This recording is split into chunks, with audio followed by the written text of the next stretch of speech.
Welcome to arts and spiritual channel. இன்றைக்கி வந்து ரொம்ப ஒரு ஆன்மீக தகவல் தான் சொல்ல போகிறேன். கும்பகோணத்தில் இருக்கிற பக்தபுரி ஸ்ட்ரீட் பக்கத்தில் இருக்க ஒரு பாடசாலை இருக்கு இல்லையா, அந்த பாடசாலைக்கு திருச்சியிலேருந்து ஸ்ரீரங்கத்தில் இருக்கிற ஸ்ரீமத் ஆண்டவன் சுவாமிகள் வந்து இங்கே தங்கிண்டு நம்ம எல்லாரையும் ஆசீர்வாதம் பண்ணிட்டு இருக்கார். உங்களுக்கெலாம் இந்த விஷயம் தெரியுமா தெரியாதான்னு தெரியல. ஸோ இந்த வீடியோ பார்த்து சப்போஸ் இங்கே பக்கத்தில் இருக்கேன் அப்படின்னாக்கா கண்டிப்பாக நீங்கள் வாங்கோ, வந்து அவர்கிட்ட வந்து ஆசீர்வாதம் வாங்கிட்டு போங்கோ. ரொம்ப நன்னா இருக்குது. அவர் அபிஷேகம் பண்ணுறது, நாராயணா சொல்கிறது, அவர் நம்மளை ஆசீர்வாதம் பண்ணுறது. அதே மாதிரி அங்கே வந்து அவருக்கு முன்னாடி உள்ள அந்த 11 சுவாமிகள் இருப்பார் இல்லையா, அவளுக்கெலாம் அழகாக வந்து பாதுகாப்பு பூஜை பண்ணி அந்த தீர்த்தம் எல்லாருக்கும் ஒத்துருக்கா கொடுக்குறான்.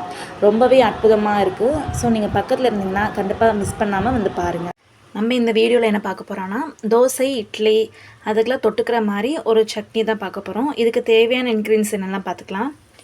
2 தக்காளி எடுத்துகிட்டு இருக்கேன், ஒரே ஒரு பெரிய வெங்காயம், 2 மிளகாய் வத்தல், ஒரு பச்சை மிளகா, அப்புறம் கொஞ்சமாக கொத்தமல்லி எடுத்து அலம்பி வச்சுட்டுருக்கேன் பார்த்துக்கோங்க. அப்புறமா கொஞ்சமாக தேங்காய் எடுத்துக்கோங்க. இதுதான் தேவையான பொருட்கள். அப்போ எண்ணெய் வந்து காயுது அடுப்பில்.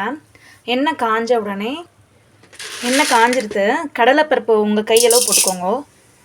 சட்னிக்கு கடலைப்பருப்பும் வெள்ளை உளுந்து போட்டு சட்னி அரைக்கிறது வந்து ரொம்ப சூப்பராக இருக்கும். இந்த டேஸ்ட்டே ரொம்ப நல்லாயிருக்கும். அதே மாதிரி ஒரு கையளவு வந்து வெள்ளை உளுந்து இருக்கு இல்லையா, அதையும் போட்டுக்கோங்க. அதை ரெண்டும் நல்லா செவக்க வறுத்துட்டுருங்கோ.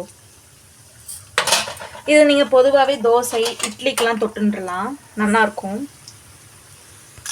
இந்த சமயத்தில் அந்த 2 மிளகாய் அதில் எடுத்து வச்சுருக்கேன் இல்லையா, அதுவும் ஒரே ஒரு பச்சை மிளகாய் காரத்துக்கு ஏற்ற மாதிரி போட்டுக்கோங்க. ரொம்ப காரமாக இருந்தாலும் நம்மளால் சாப்பிட முடியாது. அதனால் 2 மிளகாய் அதில் எடுத்துட்டீங்கன்னா ஒரே ஒரு பச்சை மிளகாய் எடுத்துக்கோங்க. இந்த சட்னிக்கு நீங்கள் வெள்ளை பூண்டு எடுத்து சேர்க்குறதா இருந்தாலும் சேர்த்திக்கலாம். நான் இன்றைக்கி வெள்ளை பூண்டு எடுத்துக்கல. நல்லா செவக்கட்டும். தினமும் நம்ம வந்து இட்லி தோசைக்கு ஏதோ ஒரு சட்னி ரெசிபி பண்ணி தான் ஆகணும். ஏன்னா அதெல்லாம் இருந்தால் தான் குழந்தைகள் வந்து சாப்பிட்றா. என்ன தான் நீங்கள் பொடி, மிளகா பொடி, இட்லி பொடி, அப்புறம் கொத்தமல்லி பொடி, கருவேப்பிலை பொடி, வெங்காய பொடி அப்படிலாம் அரைச்சி வச்சுருந்தாலும் குழந்தைங்களுக்கு வந்து சாப்பிடணும், வயிற்றில் இறங்கணுன்னாக்கா நம்ம சட்னி தான் அரைச்சாகணும். ஒவ்வொரு நாள் ஒவ்வொரு விதமாக சமைச்சு நம்ம டிஃபன் பண்ணி சட்னி அரைச்சா தான் அந்த குழந்தைகள் வந்து சாப்பிட்றா. ஸோ அவங்களுக்காகவே நீங்கள் டிஃப்ரெண்ட்டாக வந்து கற்றுக்கோங்க, என்னென்ன சட்னி ரெசிபின்னு சொல்லிட்டு கற்றுக்கோங்க.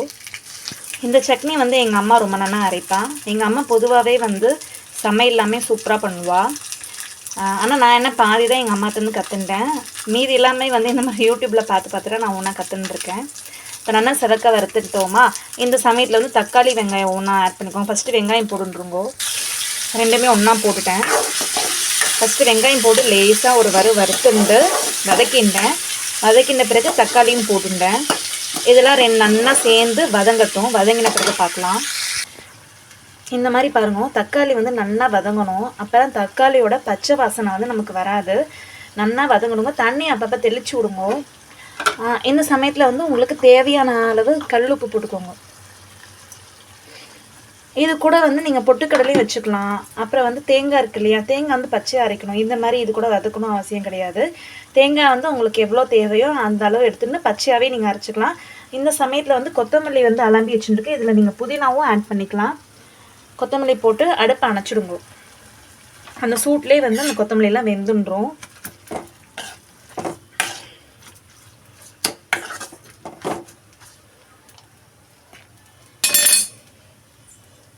இதுக்கு வந்து நான் தேங்காய் வந்து பாதி எடுத்துட்டு இருக்கேன். இருங்க அளவு காட்டுறேன் உங்களுக்கு, அப்புறம் தெரியும்.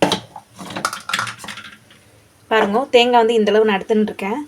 சும்மா ஒரு அரை மூடியில் ஒரு காவாசி நீங்கள் எடுத்துக்கோங்க, அந்தளவு போகும். இது கூட வந்து நபர் ஜாஸ்தியாக இருந்தால் நீங்கள் பொட்டுக்கடலை வைக்கிறனாலும் வச்சுக்கலாம். இது கூட வந்து இஞ்சியும் நீங்கள் போட்டுக்கலாம், உங்களோட சௌரியங்கள். என்கிட்ட இஞ்சி இப்போ இல்லை. ஸோ இப்போ நம்ம அரைச்சிட்டு வந்து நம்ம பார்க்கலாம். அவ்வளோதான், ஃபைனலாக சட்னி ரெடியாகிடுது. நான் சொன்ன சாமான்கள் மாதிரி தக்காளி வெங்காயம் நல்லா வதக்கிட்டு கொத்தமல்லி மேலே தூவிட்டு தேங்காய் வச்சுட்டு அரைச்சிடுங்க. அதில் இஞ்சி நீங்கள் போட்டாலும் போட்டுக்கலாம், மேற்கொண்டு கொத்தமல்லி புதினாவும் போட்டுக்கலாம். நான் கொத்தமல்லி போட்டேன் இல்லையா, அந்த மாதிரி அந்த டைமில் நீங்கள் புதினா போட்டுக்கலாம். அந்த சூட்லேயே வந்து நல்லா சுருண்டுரும்.